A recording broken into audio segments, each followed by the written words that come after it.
All right, we'll go ahead and get started.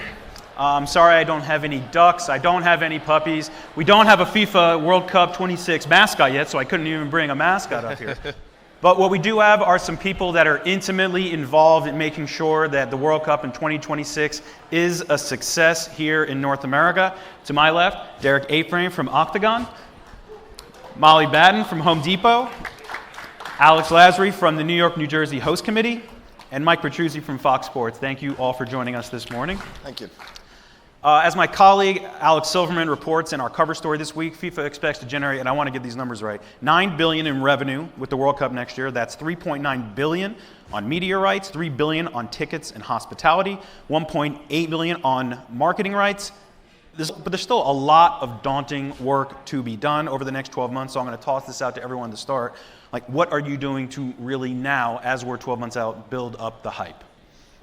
Derek, you get the first? Yeah, sure. Thanks. Great to be here with everybody today. I think for us, the World Cup journey for 26 really started last year. We've been very fortunate to have so many World Cup clients. We've had almost 100 staff members in Qatar, getting that exposure through those events, the European Championships in Munich, just so we've got the team and the infrastructure to support great clients like the Home Depot that are part of the FIFA family. So all of those systems are very much in place to integrate those fully within those organizations. And we're also working with the majority of our clients who World Cup partnership didn't make sense. What are the entry points to really take advantage of the huge, forget the biggest sporting, but the biggest event the world's ever seen that's going to be here next summer. Molly, it sounds like you and Mike are going to Miami after this, and you're not taking me. I'm a little disappointed, but what's going to be going on there? Oh, no, we're excited. With a year out, everybody is getting ready and getting excited. So as Derek said, we started planning at the Home Depot last fall. So this has been like already almost a year-long effort. And in the Atlanta airport, as you arrive and you come up to go to baggage claim, there's a countdown clock. And it makes me nervous every time I travel. And so I'll tell you now that it is less than a year out. It is all hands on deck because we're really thinking about at Home Depot, how do we make this a complete enterprise-wide strategy? This is not a marketing strategy. This is a complete across the entire system approach. It is in every one of our markets, all of North America. So everyone from Canada to our Mexico associates are rolling up their sleeves and really thinking about how do we bring this to life in store for our customers? How do our associates get involved? How does this progress our brand? So it's a full-fledged effort, and it's going to take every single day to get there. Alex, you're out. You had some big news break yesterday. Yeah, we're extremely excited that now we're only a year out from the World Cup. It's kind of gone from something fun to talk about to now something real and something we actually have to do. We are, yesterday we announced Liberty State Park as the official space for the FIFA Fan Fest that we'll be doing. We will be the only host city that'll be open for all 39 days of the World Cup. From day one to the finals. We're the lucky city and region to be able to host the finals.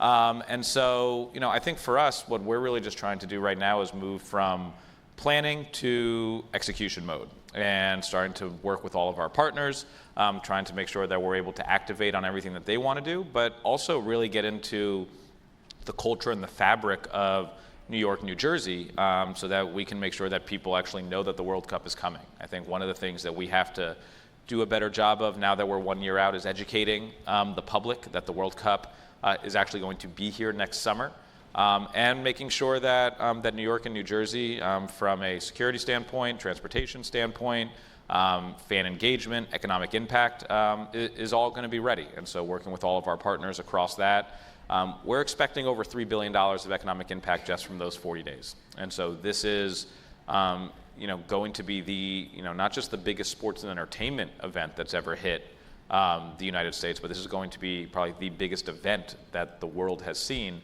and we're incredibly lucky to be a part of it. I mean, that rendering that we flashed up there, that was pretty sweet. That has views of the Manhattan skyline, Statue of Liberty, and you're going to be running that the entire time. Yeah, so we'll be open for the entire from day one all the way to the finals. And I think what makes these Fan Fests so unique is, MetLife Stadium will have 8 matches. There are 106 total matches, and so people need a place to go to watch the rest of the matches? How can you make sure that you're feeling that you're a part of the World Cup?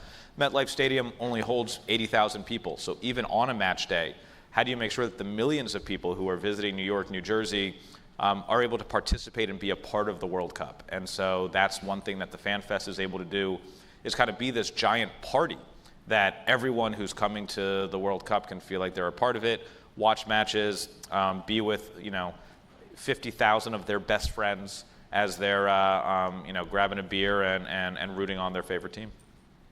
Mike, year out, how is Fox kind of promoting this event right now? Yeah, similar to Molly, I think for us it really started last summer. That's when we started engaging with all FIFA partners. I feel like FIFA adds a new partner. Pretty strong summer of soccer last summer. Yeah, long summer, great summer of soccer last summer. But right now, everything kicked off for us yesterday. We've got a live show from South Beach tomorrow night. Kind of helps welcome in the FIFA Club World Cup, which is going to be playing their first game on Saturday in Miami. Wanted to, lend some support to our partners at FIFA, some of the other FIFA partners, give everybody a platform to be able to kind of plant their flag with a live television show on Fox on Friday night at 8 p.m., which, just helps tell the story, what's going to happen, what's coming. We're going to touch on, 48 teams, 104 matches, obviously the current state of U.S. men's national team. Like, it's a lot to fit into a 1-hour show, but it's also just a big party. It's a way to say, this event's coming. Everybody should be ready for it. It's an unofficial fan fest in a lot of ways. We're familiar with that area. We're taking over a similar footprint that we had down in Super Bowl in 2020. So right there, right on South Beach. So very similar build out. And from there, we've got the Gold Cup this summer. We've got a lot of other soccer events. We've got the Women's European Championships for the first time on Fox. So, this is just the beginning of the story for us. It's going to really help kick things off. And then you're going to see that, Mexico plays in a Gold Cup match on Saturday. The U.S. plays in their first Gold Cup match on Sunday. So it's really the start of the story, and 364 more days to go, and we'll be in it. You bring up the Mexican national team. Molly, you've long been into soccer. Home Depot, no stranger to soccer, sponsors the Mexican national team for a number of years, almost 2 decades, I think. You sponsor MLS. You have a U.S. soccer deal, but obviously this is your first time with a World Cup deal. You've just started rolling out some of that, some of the material on air, showing that you are a sponsor. So who are you trying to reach with this deal, and what are some of the KPIs you're looking at? Yeah, soccer has been, as you said, a big part of our history and a part of our brand for years. It really resonates with our pro customers. So as we think about Home Depot, we have several different kind of customer bases that we work with, primarily the DIY, the do-it-yourselfers or customers, and we're really going after the next generation of homeowners, so the millennials.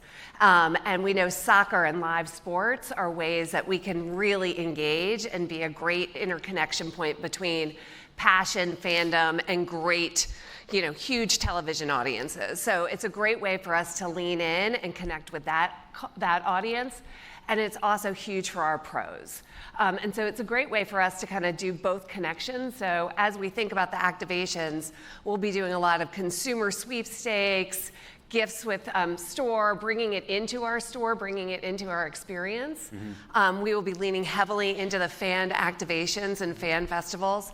That is a big part of Home Depot's history and things that honestly, it's one of our superpowers. If you think about 20-some years with College Game Day built by the Home Depot, every weekend you're spending your Saturday morning with Home Depot and the team as we get ready for college football, and we bring activations to college campuses every weekend and put them on. Never know where we're going until the week before. So we love bringing activations to life. So these fan fests are going to be a great way for us to kind of let our customers, both our consumers as well as our pros, really experience the Home Depot brand. And it also really gives us an opportunity to create custom bespoke hospitality events for our, most important customers, a lot of our pros, where we can really bring them to the games, engage with them and create these once-in-a-lifetime, not able to buy experiences. So it works on many, many levels for us across our entire customer base. It's also really exciting for our associates. So that's another thing. As we think about Home Depot, we always think about our associates and how can we engage with them. And this relationship is going to allow us to really lean into a lot of our values at Home Depot, which is about giving back and volunteerism. And so we'll be able to kind of lean in that way. And at every one of the matches, we'll have Home Depot volunteers. And that's really exciting. It's got our kind of entire associate base really engaged and jazzed. I think I've promised a lot of people tickets, which my team is very upset about. So I have to like reel it back. So I'm trying to manage the excitement and then like how can we get as many people involved as possible because there's so much excitement. Beyond your overarching FIFA deal, you also just signed on as a sponsor for the Atlanta local committee. Obviously, Home Depot being Atlanta-based. Why did you feel you maybe needed to add that deal on top of what you're doing with FIFA? Yeah, so that just came announced yesterday. We're based in Atlanta. Atlanta is our hometown. It's where our headquarters, our store support center is. And we have been very involved in the Atlanta sports community for many, many years. And it felt like a natural extension of what we're doing and a way for us to make sure that we're part of a lot of the conversations that you just mentioned, making sure Atlanta is ready and making sure that we can kind of be part of the legacy that we believe Atlanta will have and how do we make this extend even beyond FIFA so that Atlanta can continue to be a world-class place where we can bring events like this. It's really important to us. Derek, Octagon is helping out the fine folks at Home Depot, but also a number of other clients, Aramco, Anheuser-Busch, Bank of America, Coca-Cola. A deal announced this morning, Airbnb, you're helping out there. So how are you advising a lot of your clients on different ways that they can take advantage of 2026? Sure. So let me start to answer your question by taking you all back to November 13, 2022. The week before the opening match in Qatar, all of AB InBev's beer gardens were bulldozed. So I thought for a second, you jump in front of the bulldozer, but there's a presentation the next day, probably don't want to get hit by one of those. And there was a moment where AB really considered that we pull the whole program over those issues. But to their credit, they recognized that was just a piece of the overall campaign. It's a credit to their flexibility, how they take advantage of that adversity, where now they ran a massive campaign to give the winning country the beer they were going to serve at the stadiums. And really that consumer-centric approach. What can we do to make sure that fan has a great experience? That's what the AB InBev model, and they've been able to replicate that through all these different events. On the AB InBev side, one other key innovation, if you will, as they think about pivoting different brands, so you will start to see Michelob Ultra be part of the FIFA World Cup activation and the Club World Cup here, Budweiser around the world. As Molly mentioned with the Home Depot, beyond just like the level of enterprise integration with the company, how does a brand not just be authentic, but endemic to the sport in a way that's relevant to that brand? So that's why, as Molly said, it's built by the Home Depot. What are the activations that walk the walk? That's through the Fan Fest, a VIK component, and other ways you can really make sure the brand delivers that connection. Aramco, one of the biggest companies in the world, trying to build a global brand of themselves. And for them, it's really helping build an infrastructure around the world to take advantage of the magnitude of the FIFA World Cup. And they'll use things like the Gold Cup as a test case for those programs. Airbnb is a natural fit, while all the travel components coming with the FIFA World Cup and how vastly it's spread across the continent. And for them, it's about these great experiences they can deliver through that program. And Bank of America really, being endemic in the sport and their own brand with community. How much in the US it's about a participatory sport, people playing that. How can they look at that activation, really putting the entire marketing muscle behind the program? And finally, Coca-Cola, who's been a World Cup veteran since at least 1970, they're experts in making sure they extend the window of that program. So our work with them very much so around the trophy tour. So there'll be a dozen other countries around the world kicking that off well before the tournament starts, because we really see the draw as the next seminal moment where there's a next level of excitement and innovation in early December for the event. Mike, you're going to be working your 10th World Cup, I think, between men's and women's, between your work at Soccer United Marketing, now Fox Sports. This is kind of big for Fox Sports. You didn't have Team USA, or U.S. men's national team back in 2018. You had to compete with like that winter schedule in Qatar when it moved in 2022. How big is it getting it back in the summer? Without a doubt. I mean, we took over the rights in 2015 with the Women's World Cup up in Canada, which was amazing. We're obviously really excited about 2018 and being in Russia. Unfortunately, that fall of 17, the U.S. men failed to qualify. We pivoted very quickly, had an amazing event. You know, we then were able to capitalize on the strength of the men coming back and qualifying for 22. But that event, quite frankly, was sandwiched in the middle of Thanksgiving and the holidays. It was great. We had, the finals were obviously an epic final with Messi winning his first World Cup, but this is just beyond all of that. I mean, we joke about it. It's 104 Super Bowls. It is, it is an expectation to, at the highest level, to deliver the content plan, the structure, the number of hours, that opening weekend just kicking off with, up to 5 live matches consecutively throughout the day on Fox. Like, it's something that, we'll take every bit of the next 364 days to get ready for, but it's where the event belongs. I mean, if you've never, I've been lucky to, I went to Germany in 2006. I went to Brazil in 14, Moscow in 18, Doha 20. Like, being around that event and having that event in our backyard and neighboring countries is just, it's such an amazing opportunity. It's going to capitalize, it's going to capture new fans. It's going to bring in, new fans to the sport. It's as much as it is to be in a stadium, to hear the anthems, just, again, being in New York City, walking down the street, seeing, fans pouring out of bars. My first World Cup was 2002. It was Korea, Japan. I think the kickoff times were 3 a.m., 5 a.m., and 7 a.m. Eastern. Not the best. Not the best windows for you. Yeah, no. Look, it was a great time. I was working at Soccer United Marketing. We were working with our partners at ESPN, putting the event on air, and it was amazing. But by the time the U.S. men made it to the quarterfinals and lost to Germany 1-0, you have millions of people watching at 7 a.m. You have every bar in New York City opening up at 4 or 5 in the morning. It creates this communal opportunity.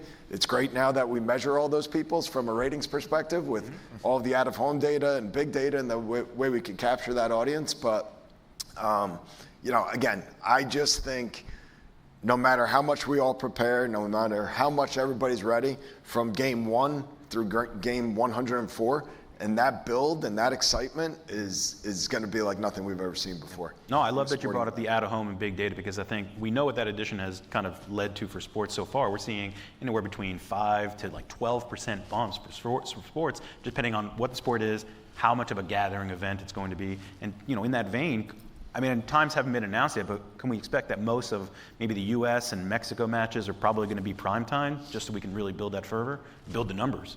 Absolutely. It's, again, we keep working through the plans and, being on air for the better part of 10, 11, 12, 13 hours, making sure we're covering the event across every platform possible. It's a great opportunity, and, it's a testament to FIFA, the new partners they're bringing in, partners like the Home Depot. I mean, we've been making the rounds over the last 12 months just to prepare, just to get on the same page, make sure we're aligned on everybody's marketing goals and objectives, and how we can use the power of television and all of our social platforms to bring those ideas to life. And to Mike's point, 3 leading indicators we see is the number 1 purchaser of FIFA World Cup tickets outside the host country since 1994 is the U.S. The number 1 purchaser of hospitality packages is Mexico, and they've already surpassed months ago the dollar volume in hospitality sales that they saw in 2022. So all of those indicate how big this event's going to be. Alex, you talked about MetLife. It's going to be hosting the final, obviously a bunch of other games. A lot of us remember the images from Copa America. I mean, I was in Charlotte. I'm looking down the field. I'm like, I think the players are running into the stands to, fight with fans. So, and then we saw the images of players fans in Miami trying to sneak in through air ducts and, sneaking in wherever they could. How much time and effort have you and maybe the other committees really focused on security for this event? I mean, I think when you look at the host committee and kind of what we think our role is and what our role actually is, we kind of look at it as there's 4 pillars. There's security, there's transportation, there's fan engagement, and there's economic impact. And if you don't feel like you can go to a game and you're going to have a safe and secure experience, you're not going to go. And so I think for us, what we want to make sure is one, we take lessons from where things have gone wrong, and also take lessons from where things have gone right. And so, one of the things that I think makes MetLife, New York, New Jersey so unique, and why I think we were chosen for the finals, is because there's nothing that we haven't seen. There's nothing that New York, New Jersey, or MetLife hasn't seen, hasn't had to think about dealing with, and so I have the full faith and confidence in NYPD, the New Jersey State Police, MetLife Security, all our security partners at FIFA, that these are going to be the most safe and secure games that that are going to have been played, and everyone who's going there is going to feel that, and I think that is going to make the experience that much better. It's going to make everyone feel that much freer to enjoy what the game is, and I think we've also got to make sure that that we're doing our part and letting everyone know that this is a game, this is supposed to be fun, it's going to be intense, it's going to be competitive, but at the end we think this is sports. We shake hands and we be good competitors and have good sportsmanship, and so I think with soccer that can always take it to another level. But a little bit. I think that's what we'll make sure that these games are that everyone who's that's got a ticket or that's going to FanFest or experiencing any part of the World Cup is going to feel safe and secure, and that they can not just go to any of the games, but also the people who are going to just be in New York, New Jersey, not participating in the World Cup, also have to make sure that they're feeling safe and secure as well. And so, this is a number one priority for us. Security is probably the top thing that I think any mega sporting event needs to be thinking about and needs to pay attention to, because it's not something where if something goes wrong, you can kind of just brush it off. This is, transportation is very important, but if a train doesn't work, you can figure out other ways to get people to the stadium.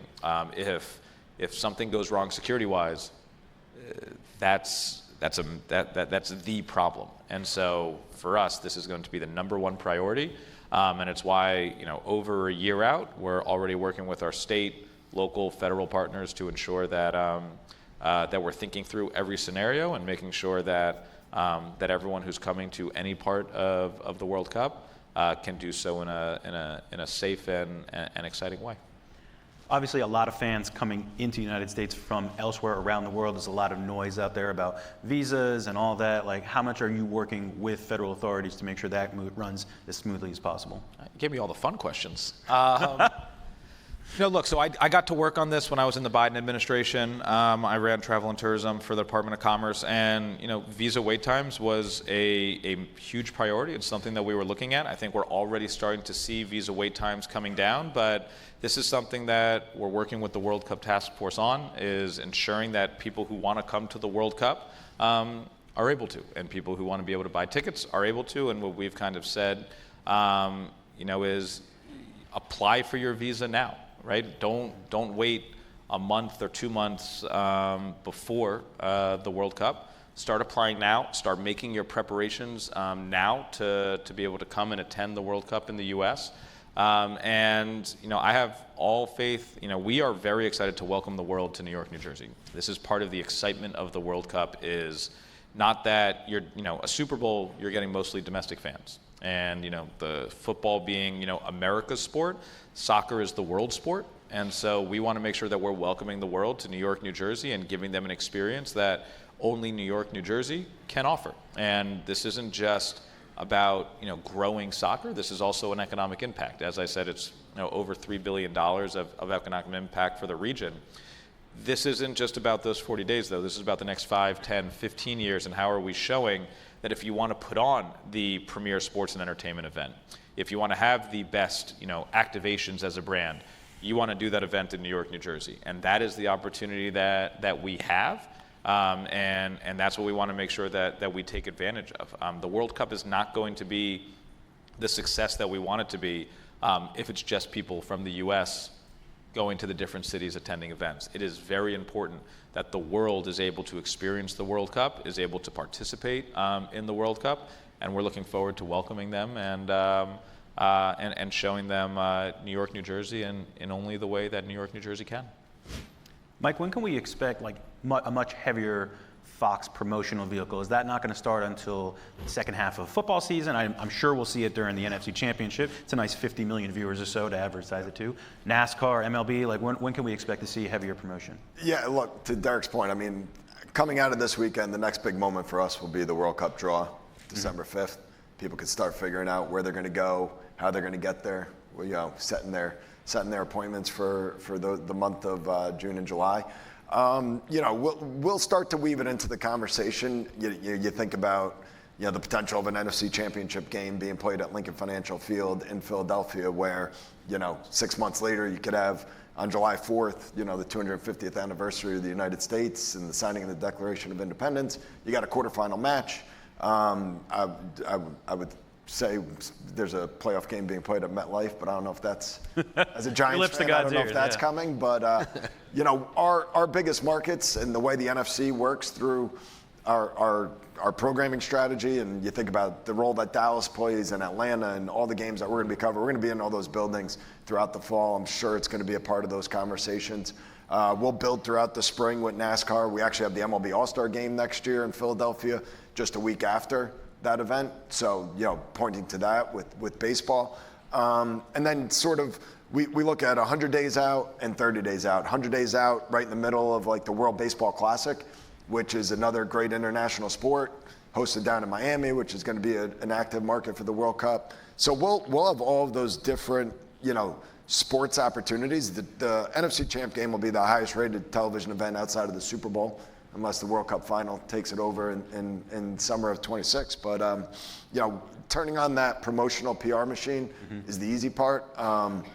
We'll integrate our friends at Fox Prime and News and Tubi and the whole ecosystem. But, getting into that last 30 days, you've got the Indy 500, Memorial Day weekend. That's when we're really kind of hitting the sweet spot prior to, June 11th and everything that's going to kick off on Fox. See if you can't get you a U.S. men's national team run to really get that number going, get those numbers up. Derek, some of your clients are also going to be big sponsors of this summer's, and I say this summer's because we've been writing about it this summer, it's coming. The Club World Cup starts in just a couple of days. So some of your clients, how do they plan to take advantage of that event to lay the groundwork for 26? Sure. So starting with Bank of America, to their leadership's credit, they saw the vision of how big this sport could be. So they went and locked up FIFA World Cup, Club World Cup, U.S. Soccer to really own that category. And the bank's already started putting their marketing acumen behind that event. A lot of that around promotional efforts, what we're doing from an infrastructure and digital communication standpoint, but really across the board, it's how they use that as a test event per se, with all the different facets to make sure the World Cup is as big as it can be for these brands, and that's across the board. As we mentioned with Airbnb, they'll start rolling out experiences linked to the FIFA Club World Cup. We've also got Hisense, to their credit, they were the first out of the gate to announce a partnership. And as a global brand originating in China, they are evolving and adapting how they think about the sport, European Championship sponsor, and really looking to partner with other brands in advance of the FIFA World Cup. And both Coke and ABM are out there with consumer-facing programs, really taking full advantage of the IP that comes with the team relationships, a bit complicated to navigate, but working with FIFA to really capitalize not just on the event and the iconic trophy they've built, but also how we can use all the terrific clubs that are going to be here from around the world for the tournament. All right, Alex, I'll give you something, a brighter question. How has, supporter sales, fundraising been going? And also, what are you seeking to do as far as legacy from this event in the New York, New Jersey area? Yeah, I mean, supporting sales and sponsorship and corporate engagement has been through the roof. I mean, to have the World Cup final in New York, New Jersey, that kind of capital of the world is a big deal, and to be able to to put on a World Cup final, if you just kind of think about viewing numbers, the last World Cup final was viewed by the same amount of people as the last 13 Super Bowls combined. So that's the amount of people that are watching this, and that's why I say, I think we can all agree, soccer's the world sport. You want to get in front of the world, you want to be a part of the World Cup. And so, what makes also this unique is, as a national, international brand, the World Cup, and especially one in New York, is basically international marketing locally. And so you're actually getting to, reach an international audience without having to be on TV necessarily in international markets, because you're going to have millions of people from around the world locally, right in our market, and 50,000 people a day over the course of 39 days, at FIFA Fan Fest, another 10, 15,000 plus people at our other fan zones that we're going to have. This is going to be an international spectacle, and so being a part of it in New York, New Jersey, not just for the 40 days, but also the year leading up to the World Cup, is just an opportunity that for a lot of brands you can't really pass up. And so what we're seeing is a lot of excitement and people wanting to be a part of this. Again, I think some of it is also, though, reminding people that the World Cup is coming, right? Like, as we're in this every day, there's still other stuff going on. And so while to me it doesn't feel like anything else is, you've still got other things happening. And so we have to just kind of remind the market sometimes that, hey, the World Cup is going to be here, and that's why the 1 year out was so important, because now this is starting to become real, right? That 1 year out mark really kind of says, hey, this is going to be here. It's time for everyone to start paying attention. And if you don't kind of get on the train, it's going to become that much more expensive if you want to be a part of this in 6, 8, 10 months, rather than if you want to be a part of it now. And so people, we've got a bunch of announcements that we're going to be making over the next months or so of official partners. We're going to have, some new FanFest partners, working with, the FIFA global partners on what FanFest and the rest of the activations are going to look like. So we're seeing from, I think, a brand and marketing perspective, I think most people are realizing the unique opportunity that the World Cup is. This is the first time in 30 years. It's going to be an expanded field. I think one of the things that I think a lot of brands are that we're having to also educate the market on is, in the US, we're mostly doing weekend mega sporting events. You've got the Final Four, that's just a weekend. You've got the Super Bowl, that's a week. The World Cup's 40 days. And so this isn't, just a, hey, you're spending for this weekend and it's a national partnership. You're getting, whether it's the FIFA International Partnership or 39 days with us on a kind of this international local partnership. And so just kind of really show, I think, the creativity that we can bring to brand activation, and also I think the unique opportunity that being in front of this many people, and kind of a different type of audience, right? This is an audience that is going to be very engaged, that is going to be very passionate, and it's a way to get in front of people in a way that I don't think you can otherwise. And so I think people are starting to realize that, and I think especially once we get the draw, it's really going to take off. Once you know which countries are playing where, and that's then really when it's going to feel like, oh my God, the World Cup is going to be here. What was the other part of the question? I guess legacy. Oh, legacy. Very important part as well. I think we've got kind of a few views on legacy. I think one is the hope that this will kind of lead to the next generation of soccer talent and athletes getting into soccer. I think we all, can, when you think about, how basketball kind of grew internationally, that was from the Dream Team. And people internationally seeing Michael Jordan and Patrick Ewing and all those players on the Dream Team, Charles Barkley, all those players on the Dream Team, and saying, that's what I want to do. I think the hope is that you get a 6, 7, 8-year-old in the United States seeing Messi, Ronaldo, Tyler Adams, and saying, that's what I want to do. I don't want to go play basketball. I don't want to go play football. I want to go play soccer, and I want to be on that stage, and I want to help bring the U.S. men's national team to real prominence. We have the best athletes in the world. I think the hope is now that the World Cup, that energy and excitement and feeling that you get from being there is going to lead that next generation of athlete to say, this is something I want to do and I want to be a part of.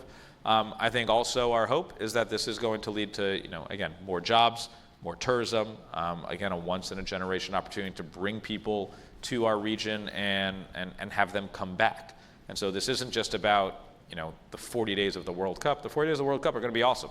We could do nothing, and the 40 days of the World Cup is going to be incredible. I think our hope is that, what can we do to set a legacy for the next 5, 10, 15 years? And part of that's going to also be showing that if you want to put on a world-class sports and entertainment event, if you want to put on, the biggest concert or the biggest anything, this is the region you want to come to. This is the country you want to come to, and that's the opportunity that we have. And it might be a little biased, but I think we're going to pull it off. All right, we have a little under 2 minutes left, so I'll ask one final question. We'll just come down the line. Mike, I'll start with you. What for you would make this event a success? Oh boy, viewership. Makes really, my life easier if you get Yeah. viewership. Listen, I think when you get into an international sporting event and there's time zones that impact viewership and viewing habits, and you're trying to market buzz across the country to motivate people to engage with an event that's happening in Doha or around the world in Australia at different times, right? I think that's hard, right? I feel like this one's just already done for us, right? It's gonna happen naturally. People who aren't huge soccer fans are gonna be like, what's going on there? I need to check this out. Like the conversion of casual fans and bringing them into our crazy soccer world and what passionate soccer fans love about the game is what I'm most excited about, and having people experience it for the first time. I remember being a fan, of my 10 World Cups. My first one was '94, right? I wasn't in the business world of it. I was there as a fan. And I remember everything about that summer. So having people see that and experience it, I think is, our greatest opportunity for success. And the client buy-in and engagement has been beyond what we could have expected at this point. Alex.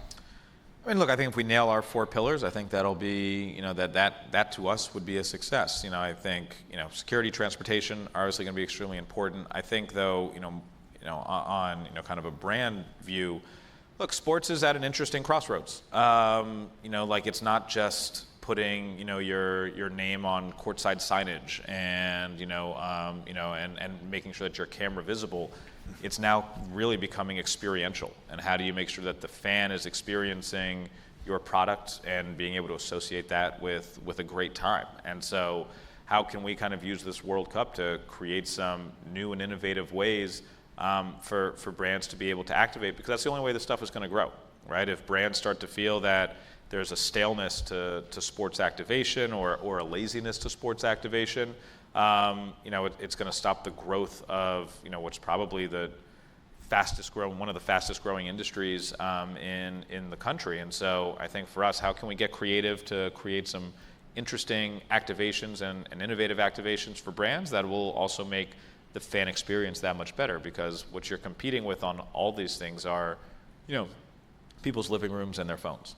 So how do you get people out of the house to go be a part of everything that's going on? I think people are looking for authentic experiences, and if we're able to provide that, I think we'll have viewed this as a success. Molly?